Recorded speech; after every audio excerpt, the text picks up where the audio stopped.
All right, Miss Aurorah is back. Secured entrepreneurs. Tonight, Miss Aurorah has to talk to you all about business trusts. The reason for this talk is because now we have received a lot of documents via email. And I want to thank you for emailing. Please continue to do so at info@aurorahdayconsulting.com. All right. In these emails, some of you have sent Miss Aurorah some documents of these business trusts. I'm not sure if you did them yourselves or you went to somebody to do it, but Miss Aurorah has to tell you that they are not legally correct. They are not legally correct. All right. So in this video, Miss Aurorah is going to get into the business trust arrangement. Let's just call it the truth about business trust. All right. Can we do that? Okay. So for those of you who do not know who I am Miss Aurorah Dey, and this is the Secured Entrepreneur Movement.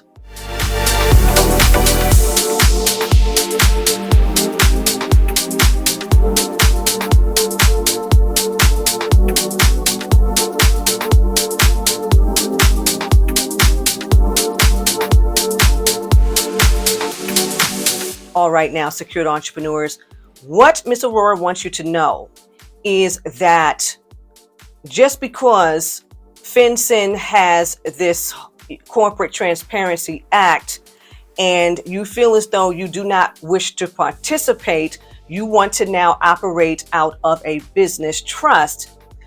Understand that the business trust does not operate in the public the way your limited liability company operates, the way a corporation operates.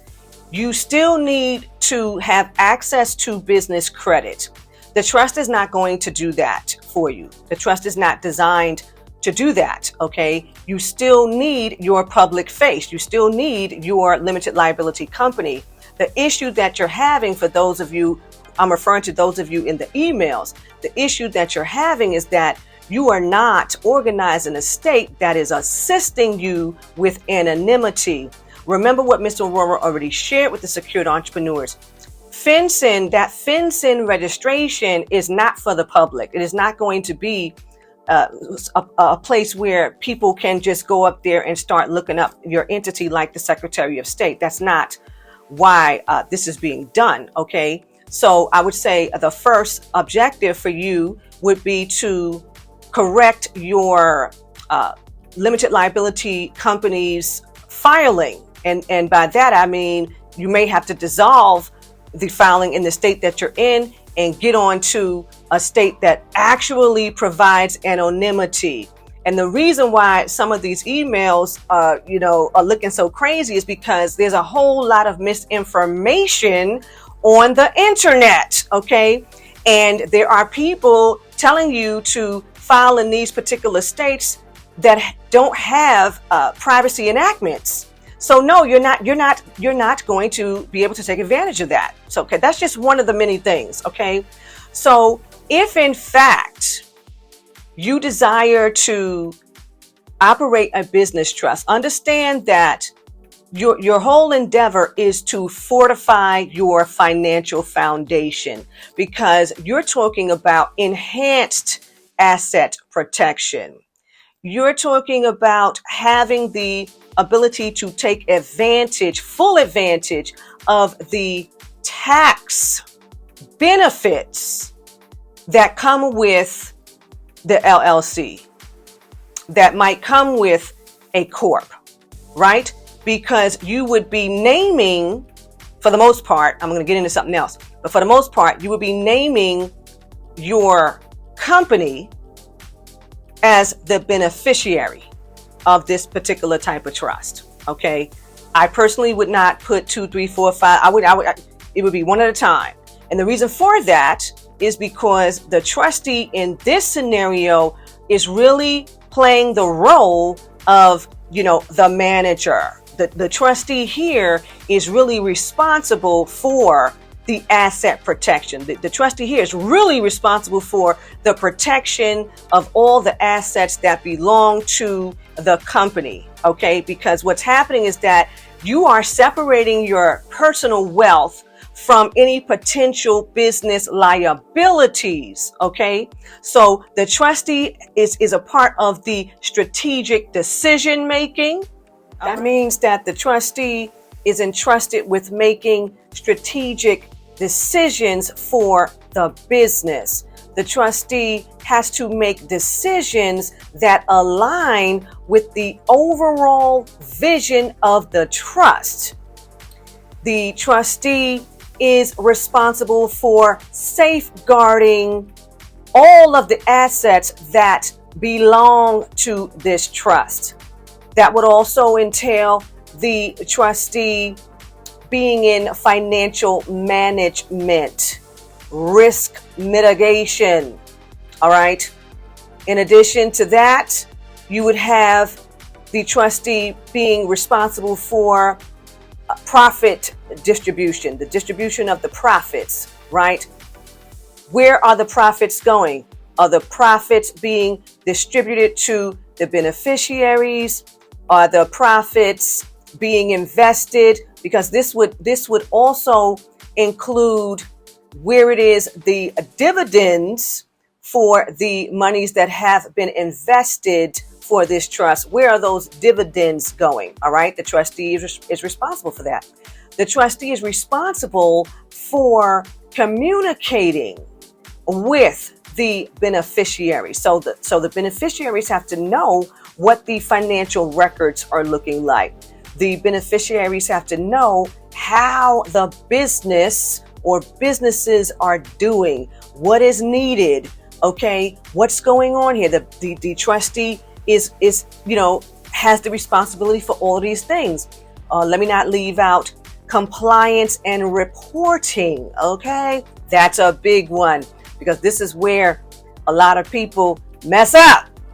Now, wherever these entities are organized, that trustee has to assure that the trust is in compliance and doing all of the necessary reporting to meet state requirements, regulations, things like that. This is often overlooked. I'm finding with secured entrepreneurs who come on board. These are some of the complaints that they have, because everybody involved neglected all of that because they were operating in a trust. But sometimes there are some things that some of these individuals will do that they were not understanding. They were not aware that they really should not have been doing. So they would have had to come under a compliance in some of these states. So we try to clear all of those things up. And then, of course, there's succession planning that's more than likely going to be a part of the trust agreement. The trustee would be responsible for assuring the smooth transition to the next generation or to designated beneficiaries. Okay, so that's what you want to really spell out in your contractual agreement with this type of trust. What is the vision for the business? What is the trustee responsible for as it relates to this vision, right? So you want to make sure all of that is there. Now, in the event that you desire to name individuals, now, for the most part, smaller situations where a family member, children, things like that would be part of the day-to-day operations. I have seen individuals being named. Now, the reason for it has to do wholly with estate planning. All right. The grantor wants to really make sure that there's not going to be any type of discrepancy as to what happens to this business when they transition. So these individuals will name a spouse, they'll name children, cousins, family, people like that, because they have a plan as to how it is they want to have currency running through entities and for what purpose. Okay, so yes, you can name individuals, but these documents here, you guys have to fix that up. Now, in the case of the employee benefits trust, yes, I have a client who did name 2 entities in the original business trust, and then we did an employees benefits trust because he and his family do not wish to have a public entity. They don't want to operate out of an LLC. They don't want to operate out of a corp. They don't need credit. There's things that they don't need from the public entities, okay? But they do have employees. So we did create a trust that named all of the employees as beneficiaries, okay? And it is connected to a health benefit plan, a dental plan, a vision plan, and they are getting a certain amount of dollars, money, okay, in place of having like a 401k and IRAs and things like that your company may have available to you. All we did was include distributions in this employees benefits trust.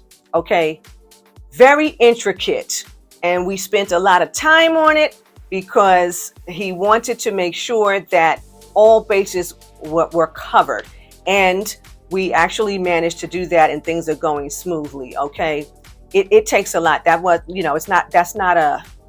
it's unorthodox. It's unorthodox to the masses because we know that most people are going to do a corporation, and they're going to give a benefit package, and that's going to be the end of it. This was something that was very unique. Okay, so Miss Aurorah just really wanted to clear some things up because of these documents that, I really wish you all would start telling Miss Aurorah where you got these things from, because these that you sent didn't say anything about this being a trust benefiting a company, okay, a business. It just did not happen. Also, there were a few that named the same person as the trustee, the grantor, and then that same name I saw as a beneficiary. That's not legal. Okay, so please stop doing that. And you're not the first person to send a document over here like that. Okay, so that's the truth about business trust, secured entrepreneurs. Okay, I hope that I made it as clear as I possibly could. Please leave your questions and comments in the description box, or you can email. All right. Also, please share this video, because you know some people doing some crazy stuff with documents. Please like, share, subscribe. Okay. You all know you can find Miss Aurorah Dey at AurorahDeyConsulting.com. And until next time, ta-ta.